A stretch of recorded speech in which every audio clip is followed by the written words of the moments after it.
Shalom Bapak Ibu Saudara yang dikasihi dalam Tuhan kita Yesus Kristus. Kajian Alkitab kita pada kesempatan kali ini akan membahas mengenai satu tema yang ada di dalam Perjanjian Lama, yaitu mengenai hari Tuhan. Apakah hari Tuhan itu sama dengan akhir zaman?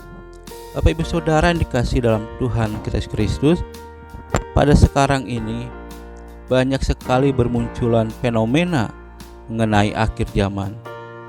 Bahkan di dalam kekristenan sendiri, setiap denominasi memiliki pandangan yang berbeda-beda mengenai akhir zaman. Hal tersebut berimbas pada bermunculannya aliran-aliran yang menitik beratkan pengajarannya pada akhir zaman. Bahkan mereka dengan berani mengatakan, kapan akhir zaman akan tiba? Kemudian yang menjadi pertanyaannya bagi kita adalah, mengapa begitu banyak orang Kristen yang sangat antusias mengenai akhir zaman? Padahal Tuhan Yesus mengatakan di dalam Matius pasal ke-24 ayat yang ke-30 bahwa anak manusia akan datang di atas awan-awan di langit dengan segala kekuasaan dan kemuliaannya. Mengenai waktunya, Yesus mengatakan tidak ada seorang pun yang tahu. Tetapi mengapa banyak di antara kita di dalam kekristenan yang bisa mengatakan atau memperkirakan mengenai kapan akhir zaman akan tiba, sedangkan Yesus sendiri mengatakan tidak ada seorang pun yang tahu. Jadi kesimpulannya, ketika kita mengatakan bahwa waktu yang pasti mengenai akhir zaman, bahwa kita sudah melampaui batas kemampuan manusia dan kita ingin menyamakan diri kita dengan Allah. Bapak Saudara yang dikasihi dalam Tuhan kita Yesus Kristus, di dalam Perjanjian Lama secara umum nubuat dibagi dalam 3 kategori penting, yaitu kategori yang pertama yaitu mengenai pembuangan bangsa Israel sebagai hukuman Allah terhadap dosa bangsa Israel. Namun Allah berjanji untuk memulihkan atau memulangkan bangsa Israel setelah periode pembuangan. Baru kategori yang kedua yaitu nubuat mengenai mesianik, yaitu meliputi kedatangan seorang penebus bagi Israel dan bagi dunia. Hal tersebut kita bisa baca di dalam Yesaya pasal yang ke-52 ayat yang ke-13 sampai dengan yang ke-53. Kemudian di dalam Mika pasal yang ke-5 ayat 1 dengan yang kedua.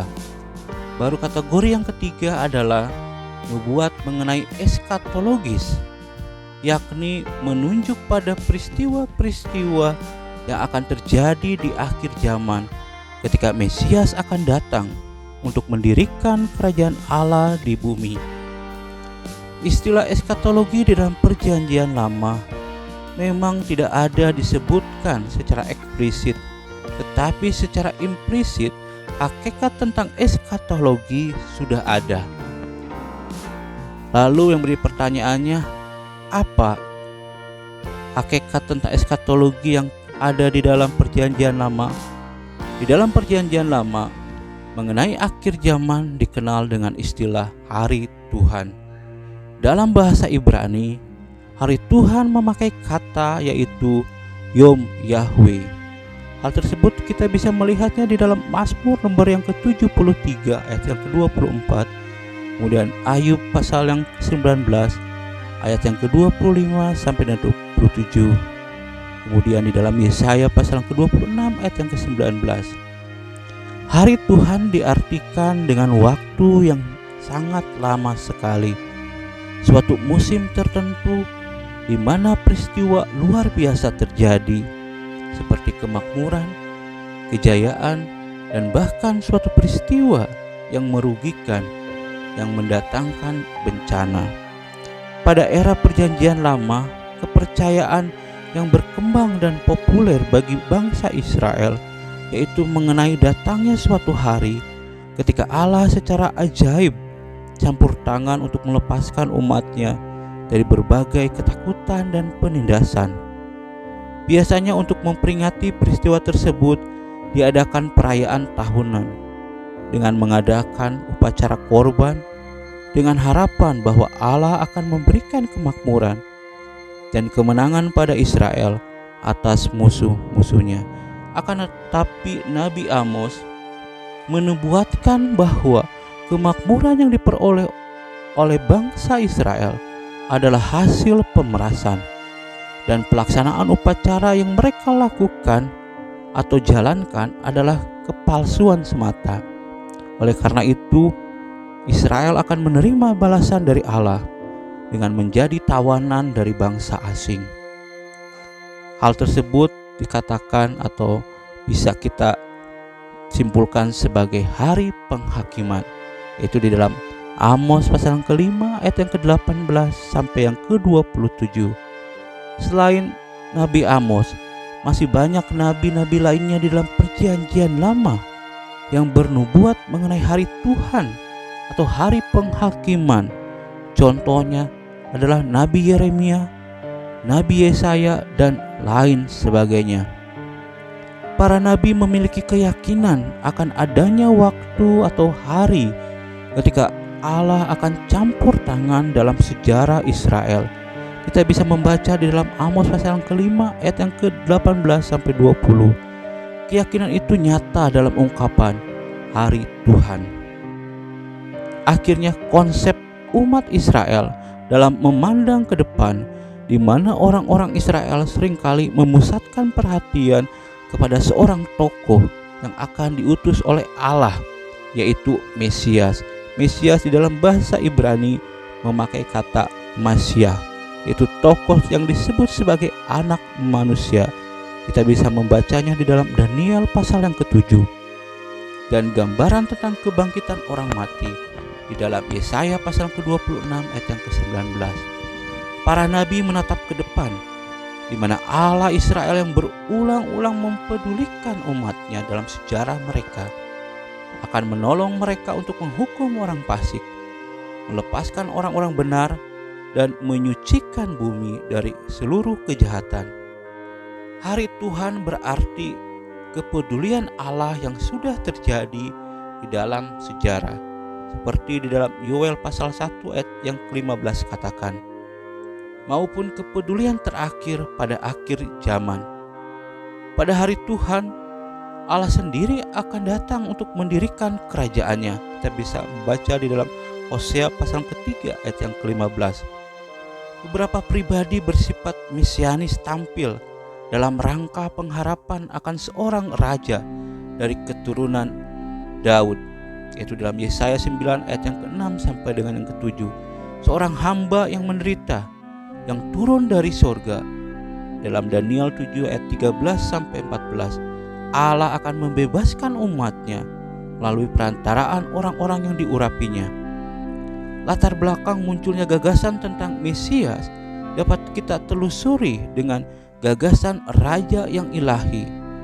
Pengharapan Mesias itu timbul karena pengalihan gambaran raja dari keturunan Daud yang ideal pada masa raja-raja masa yang akan datang. Di dalam beberapa bagian perjanjian lama sering disebutkan bahwa dinasti Daud akan abadi tanpa menyebut nama seorang putra Daud, seperti kita bisa membacanya di dalam 2 Samuel pasal ke-7 ayat yang ke-12, Mazmur nomor yang ke-88 ayat yang ke-4, dan Yeremia pasal yang ke-33 ayat yang ke-17. Sejarah bangsa Israel di dalam perjanjian lama selalu diwarnai dengan pemberontakan mereka terhadap Allah, sehingga bangsa Israel seringkali menerima hukuman atas dosa yang sudah mereka lakukan terhadap Allah. Dan puncak dari penghukuman yang Allah berikan kepada mereka yaitu mereka dibuang ke Babel. Akan tetapi Allah tetap memperhatikan bangsa Israel sebagai umat pilihannya dengan mengirim para nabi untuk menyampaikan firman Allah.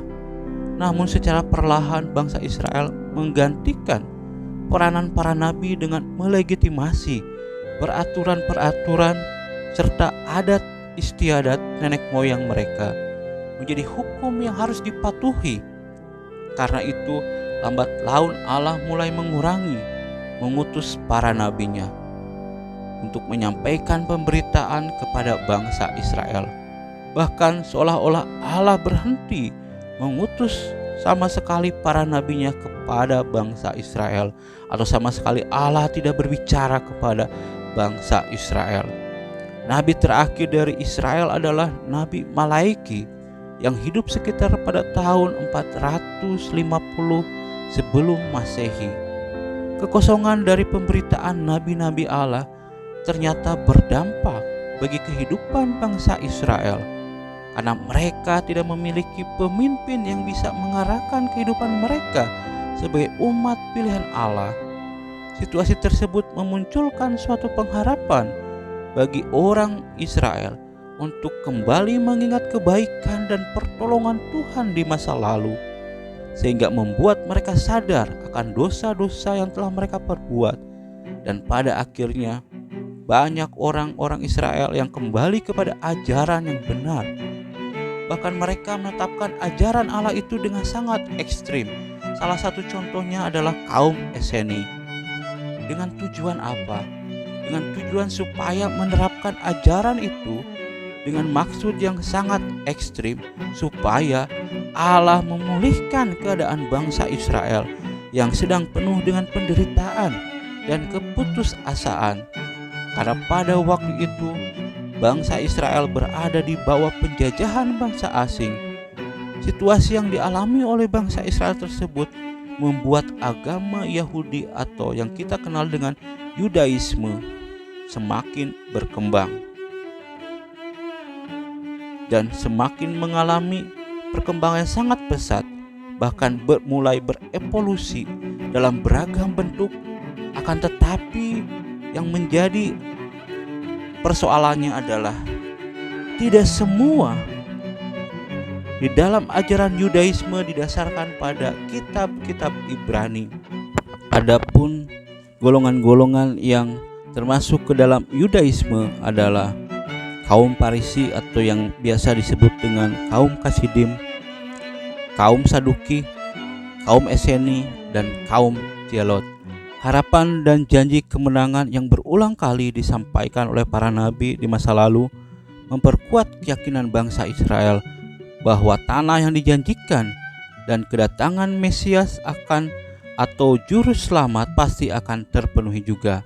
Hal tersebut mengakibatkan munculnya sikap radikalisme dalam diri bangsa Israel mengenai identitas diri mereka sebagai bangsa pilihan Allah, dan tumbuhnya sifat atau sikap eksklusivisme iman mereka terhadap Yahweh.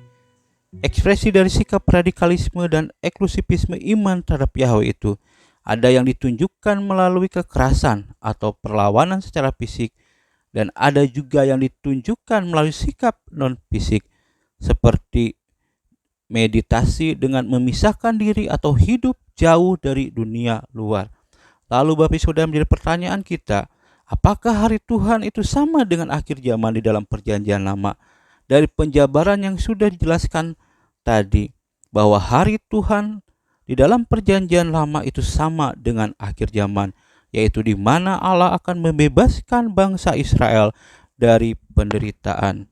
Amin untuk kebenaran firman Tuhan.